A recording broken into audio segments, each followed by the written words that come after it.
Тұлғаның реттелу психологиясына жалпы сипаттама, басқа ғылымдардың арасындағы рөлі және орны. Жалпылай алғанда тұлға сыртқы ортамен, басқа адамдармен және өз-өзімен қатынас үшін жауап бере алатын өз өмірінің субъекті болып келеді.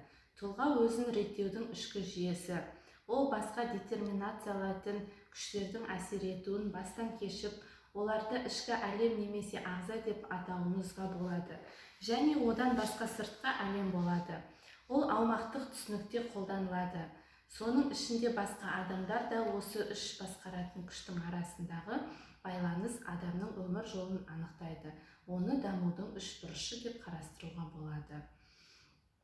Тұлғаның кемелденуінің маңызды көрсеткіштеріне интенционалдылық, автономдылық, динамикалылық, тұтастылық, конструктивтілік және индивидуалдылық жатады. Бірақ бұл тұлғаның атрибуттары берілмеген, олар шартты түрде жасалған. Олардың жүзеге асуының деңгейі белгілі бір шарттарға сәйкес болады. Бастапқыда тұлға басқа екі қозғаушы күшпен қатынасына байланысты. Тұлғалық орталықтанған бағдардың орталық идеялардың бірі, егер адам тұлға ерікті болса және өзін тыңдай алу және өзін тұтас табиғи ағза ретінде қабылдай алса, өзін жетілдіруге деген тенденция толық күшімен жүзеге асады және адамның қозғалысын қамтамасыз етіп отырады. Бұл тенденция адамның бойындағы нышан ретінде болады деген идея өте маңызды. Ол белгілі бір жағдайларда жүзеге асып отырады. Бірақ сыртқы күштермен қалыптаспайды және басқарылмайды.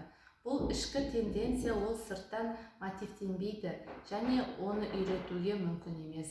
Тұлғаның сыртқы ортамен байланысы әсіресе басқа адамдардың әлемімен өте күрделі, біркелкі және драматикалық болады. Тұлға жағынан қарастырғанда, онда басқа адамдармен қатынасқа деген қажеттілік болады. Адам Роджерстің айтуы бойынша, әлеуметтен ажырамас болып келеді. Онда қарым-қатынасқа тереңдетілген түрде қажеттілік болады. Сонымен қатар, мен тұлғаның орталық компоненті, өзінің құрметке деген қажеттілік болады. Және ол бала шағынан бастап, басқа адамдармен құрмет және махаббат сезімі арқылы сипатталады. Басқа сөзбен айтқанда, баланың тұлғасы қоғаммен қарым-қатынасқа ғана бағытталмай, олардан ажырамас түрде болады. Тұлғаның реттелуі. Тұлғаның реттелуі гуманистикалық түсініктерден қарағанда, белгілі бір білімдерді қабылдау емес, белгілі бір әрекетті және әсіресе қоғамға пайдалы құндылық бағдарларының жүйесінің қалыптасуы емес, баламен қоғамдық адами болмысты өзіне иелену емес, белсенді бір позициясын қабылдау емес, жаңа формаларды танып білу дағдысы емес, идеалды ересектің бейнесін қабылдау емес. Осы аталған адамның өзгеруінің бағыттары белгілі бір позитивтік мәнге ие. Бірақ бұл бағыттар тұлғадан деген бағытты қолдайды, сондықтан ол тұлғалық өсуге көмек бермейді. Ол оны тежеп, тұлғалық өсуге керекті ерекшеліктерді қалыптастырмай, оны алмастырады. Сондықтан да олар даму үшбұрышының бір қырында ғана қалыптасады. Яғни сыртқы әлем тұлға байланысы ғана есепке алынады. Тұлғаның реттелуі басты психологиялық мәні босаңсу, өзіңді және өмірлік мәнді табу, өзін жетілдіру және барлық тұлғалық негізгі атрибуттарды дамыту. Ал мен тұлға мен өзінің ішкі өмірімен қатынаста болу сыртқы әлеммен қатынаспен тең. Адам үшін принципиалды маңызды болып, оның ішкі өмір басқа адамдармен құрмет тұту.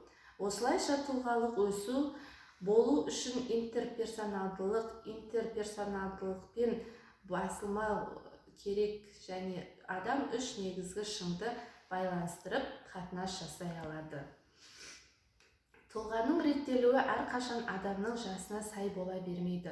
Бұл күрделі көп аспектті процесс және индивидуалды өзіндік траекторияға ие болады. Біз Роджерстің формуласына сүйеніп, негізгі тұлғалық реттелудің заңы туралы айта аламыз. Оның негізгі тезисі мынандай: егер керекті жағдай болса, онда адамның бойында өзіндік дамуы болады, онда табиғи түрде тұлғалық жетілу пайда болады. Басқа сөзбен айтқанда, бұл өзгерістер олардың құрылымы, бағдары, динамикасы, тұлғалық өсудің бар екендігі жайлы мағлұмат бере алады және оның критериялары рөлін атқарады. Толық тұлғаның реттелу кезінде ондай өзгерістер адамның ішкі өмірімен қатынаста да, сыртқы өмірімен қатынасына да байланысты болады. Осылайша тұлғаның өсу критериялары интер мен интерперсоналдылықтан қалыптасады. Олардың ішінде маңыздылары тұлғаның реттелуі интерперсоналды критерийлері. Өзін қабылдау. Бұл өзіндік қабылдаудың және өзіне деген махаббатты білдіреді. Адам қаншалықты өзіне құрмет тұтатын және өзіндік шешімге келе алу қабілетін өзіне қосады. Өзіне деген сенім, өзіндік табиғатына сену деген осыған жатады. Ішкі бастан кешу тәжірибесіне ашылуы. Бастан кешу тәжірибесі гуманистік психологиялық орталық ұғымдардың бірі. Ол ішкі әлемнің жағдайларын субъективті бастан кешу көшеді. Тұлға неғұрлым күшті және жетілген болса, соншалықты ол сыртқы әсерлерге бағынбайды және өзінің ішкі шынайылығына түңіле алады. Қазіргі шықпен өмір сүре алады. Өзін түсіну, өзің және қазіргі күйің туралы тереңдетілген толық және нақты түсініктің болуы.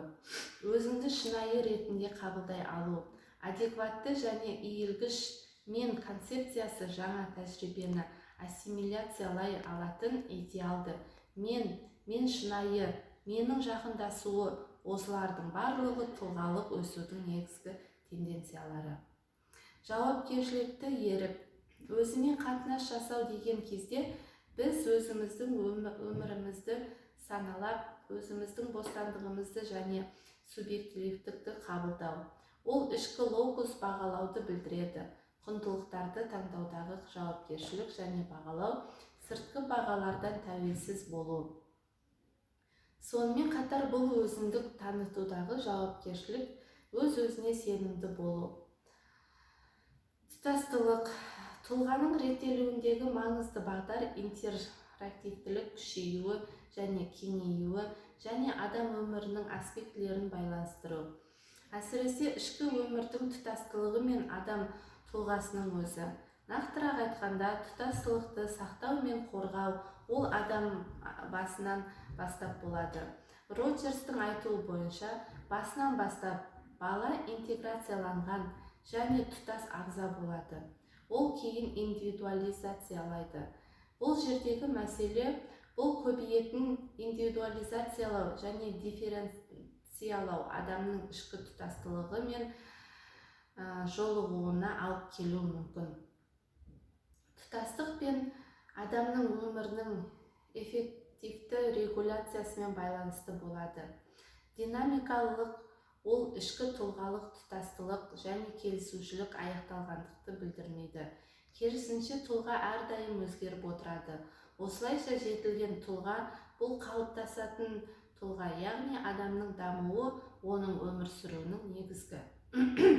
Сондықтан да тұлғалық өсудің маңызды критерийі динамикалық иілгіштік, өзгеруге ашықтық және дағды, өз идентификациялық сақтап әрқашан қозғалыста дамуда болуды көздейді. Тұлғалық дамудың интерперсоналдылық критериялары. Олар басқаларды қабылдау.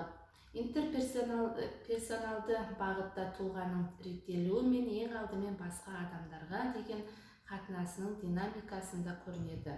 Тұлға неғұрлым басқа адамдарды қабылдай бастаған кезде, соғұрлым ол оның жетілгендігінің белгісі. Ол тек қабылдау ғана емес, олар құрмет пен оларға деген сезімінен де білдіреді. Ал ол өз кезіндегі адамның табиғатына сене білу қабілеттілігін негізде болады. Басқаларды түсіну. Жетілген тұлға басқалардың ойларына елікпей бағынбайды. Ол адекватты баға беріп, сыртқы ортаны дифференцияландырып, басқа адамдарды қабылдайды. Тұлғаның реттелуі маңызды критерийлері тереңдетілген тұлға аралық контактта түсе алатын және басқа адамды түсінеді, эмпатия сезімін бастан кеше алады.